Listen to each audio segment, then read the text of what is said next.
Olá pessoal, eu sou o professor William. Vamos então à nossa 25ª aula, agora falando de partição não ordenada e partição ordenada, como recurso na resolução de problemas de análise combinatória. Bom, gente, olha só, partição, tá? Para entender o que é partição, vamos pensar em um conjunto A, tá? Suponha aí um conjunto A, certo? E esse conjunto A, ele não pode ser o conjunto vazio, ou seja, o conjunto A é diferente do conjunto vazio, certo? Bom, pensando no conjunto A, você vai escolher K tipos, tá?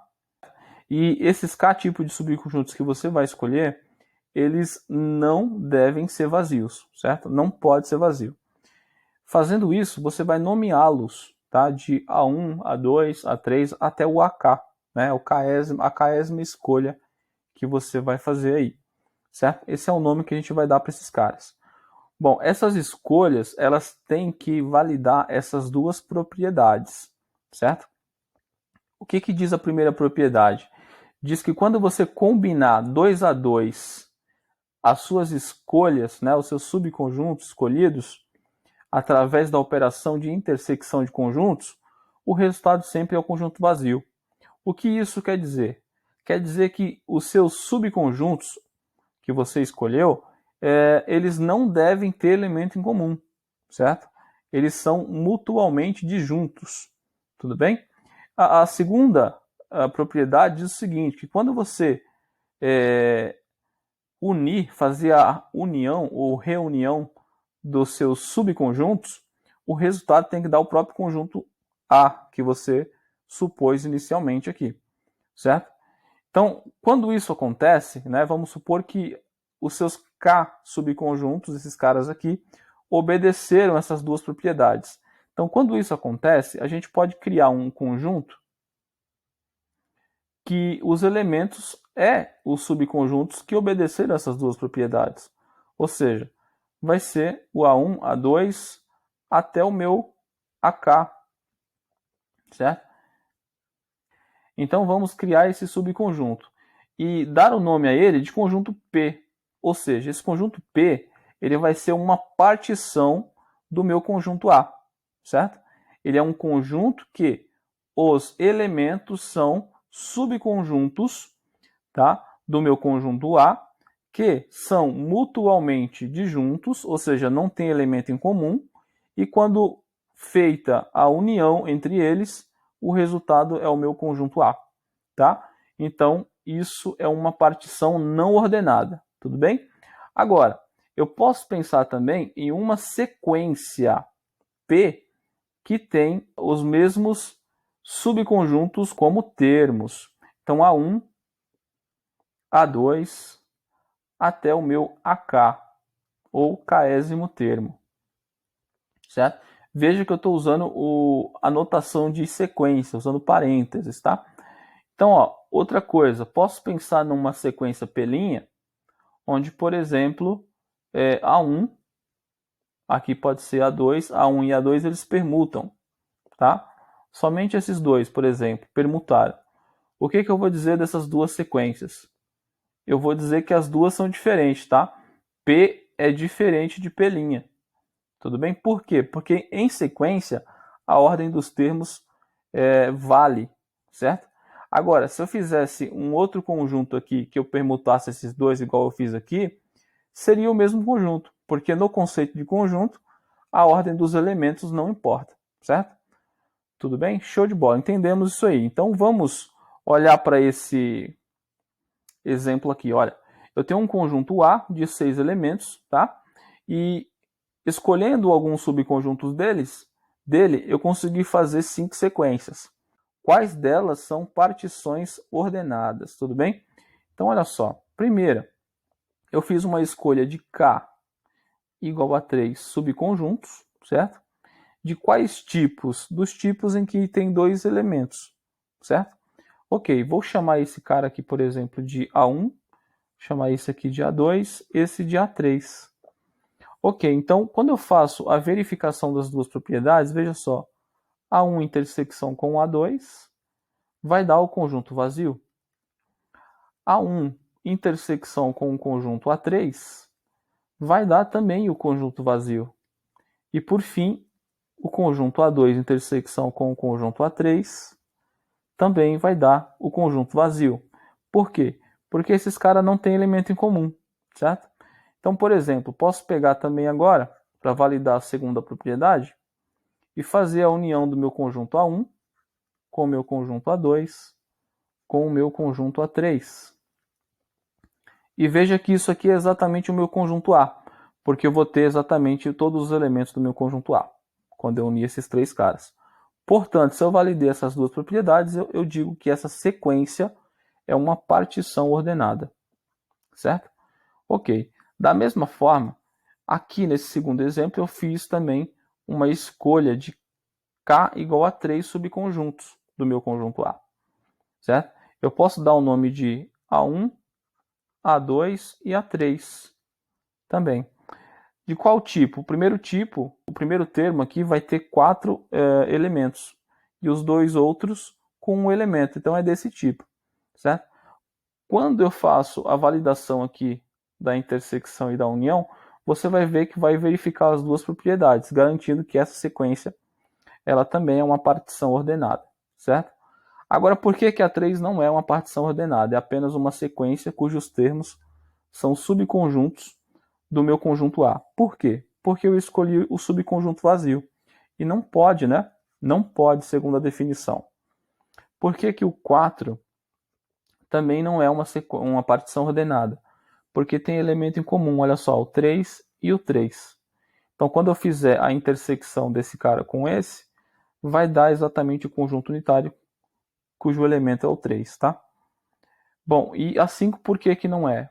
Porque quando eu fizer a união entre essas duas escolhas, né, que eu fiz, vai faltar o elemento 6 para garantir que a união desses dois caras é o conjunto A, certo? Então não vai validar a segunda propriedade.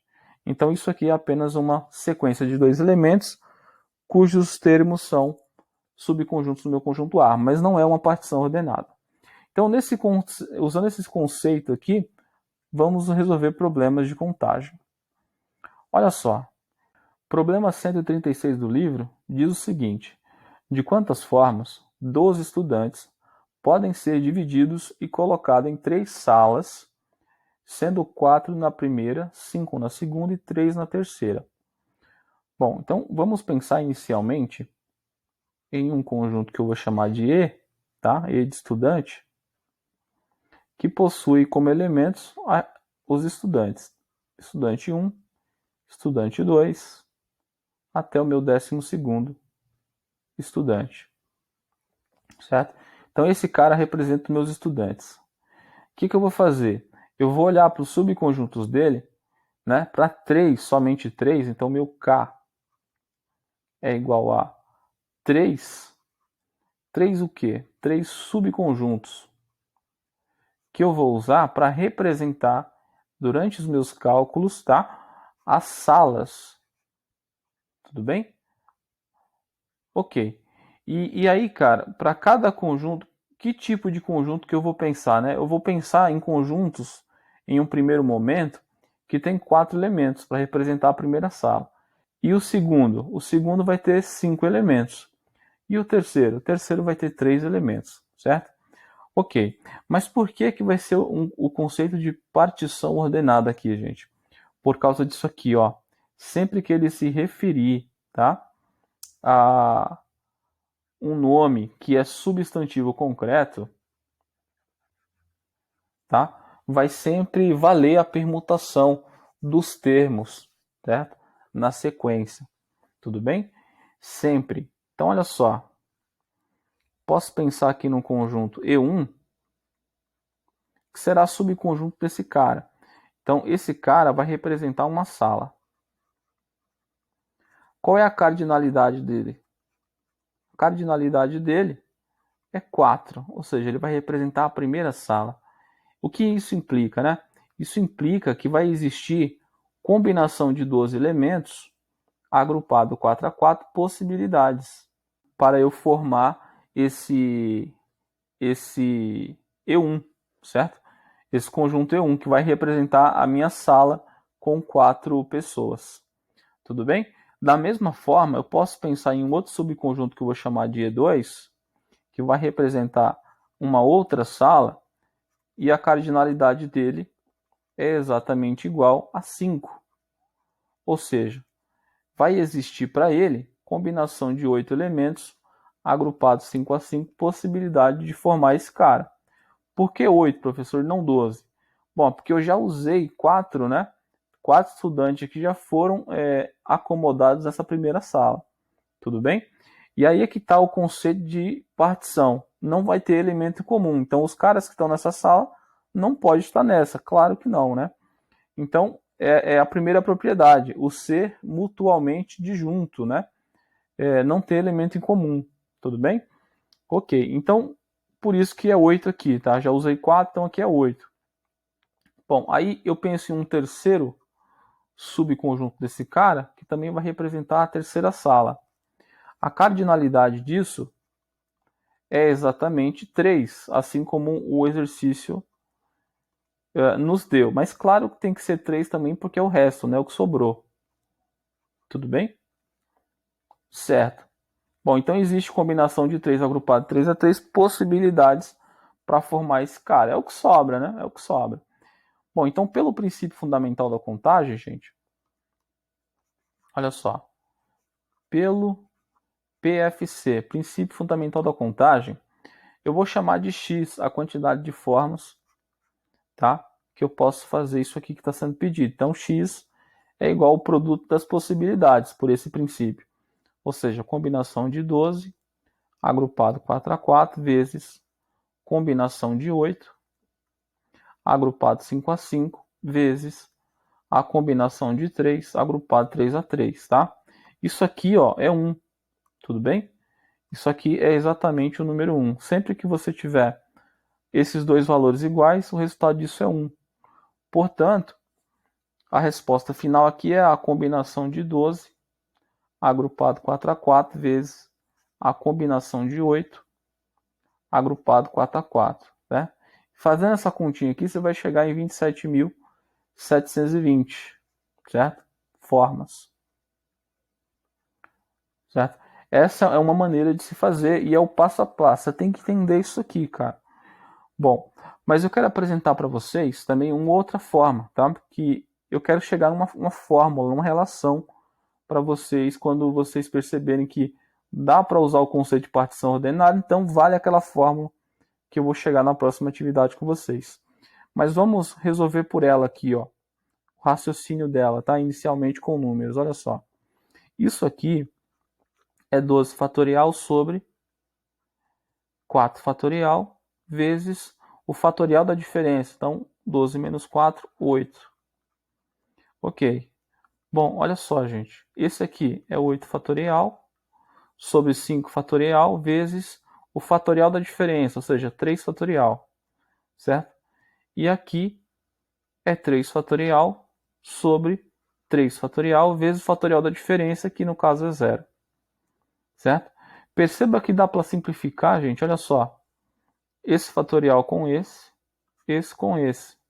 O que sobra pra gente? Olha só, que de boa, que bem tranquilo. 12 fatorial, aqui, só isso sobrou. E embaixo, 4, 5, 3. 4 fatorial vezes 5 fatorial vezes 3 fatorial. Se você fizer isso aqui, ó, esse cálculo, você também vai chegar no 27.720 formas, tá? E eu quero que você aprenda também desse jeito aqui, porque é desse jeito que a gente vai deduzir agora a fórmula, tá? Para quando você for usar esse conceito para resolver problemas. Show? Vamos lá então. Olha só, atividade essa, tá? A gente vai fazer uma fórmula aqui, montar uma fórmula. De quantas formas podemos acomodar M viajantes em K quartos, tá? De um hotel, por exemplo. Sabendo que no primeiro quarto existe, né, o A, P1 lugares. No segundo quarto existe P2 lugares. Até o késimo quarto que vai ter PK lugares. Certo? Então, vamos pensar em um conjunto V, inicialmente.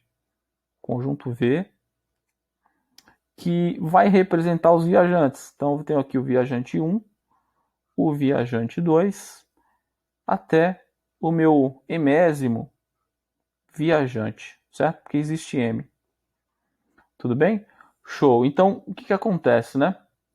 Eu vou escolher K subconjuntos, certo? Que vão representar quem? Os quartos. Por que é o conceito de permutação ordenada? Porque quartos é um substantivo concreto. Representa um lugar que existe em nossa realidade. Beleza? Show. Então, olha só. Vou pensar aqui um conjunto V1, um subconjunto V1, que vai representar o primeiro quarto. Tá? Beleza. E aí, a cardinalidade do meu conjunto V1 é exatamente P1, assim como foi falado aqui. O que isso implica? Implica que existe a combinação de M elementos agrupados de P1 e P1 possibilidades de formar esse cara, certo? Ok. E aí eu posso pensar num conjunto V2, que vai representar o segundo quarto.